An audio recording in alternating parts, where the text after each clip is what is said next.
weewaawo amerengula kiyini oba namateera amerengule yeebengula yeebengule ogufudde tunaaguddaabiriza obwangule.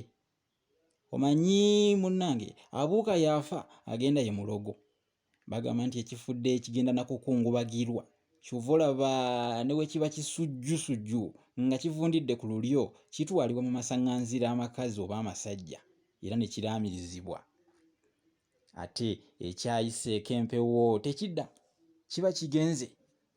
Bingi mubiwulidde ne bye mulabye muno mu Ssengendo Nnabulamu bingi ku byo mubirabye ne bibaleetera emmeeme okwebbika. Abaganda mutuukiddwako ebitatuukibwangako era mu butuufu mulabye ebitalabwanga. Nga mulabye bingi bye mulabye temufaananyeeko kibuuka lubona mawano ku bye mulabye era bwe mulabye amawano wadde ng'okulaba ebingi si kuwangaala. Munnange abalaba ku bukya ne Namukundi bandiwangadde. Era bino ebyalina ebbwa eddene eryogerwako erigambwako nnyiniryo nze sijja kubiwa makulu kambyebalame mbiyita olukootezo nga bali ate abakoze ebbuga.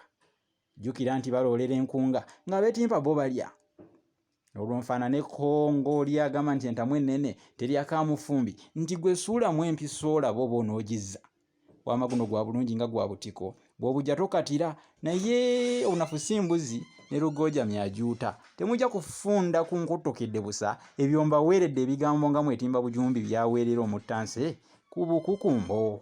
Era yenze Musisibosa Geoffrey Munnabusiro nge yamuvule n'antagwira kye yakimu kiwoowolo munnyo gwa vvu atalina mazzi talya saava omwana ow'Abambejja ye omukenkufu mu lulimi Oluganda era Ssaabasonyi w'olulimi Oluganda mu nsona lulimi eno ey'ekinini empomera ennyo era enyumira abantu ddala. Kaluwoomya alusona okulwetoolooza eggwanga lino n'okwetooloola ensi yonna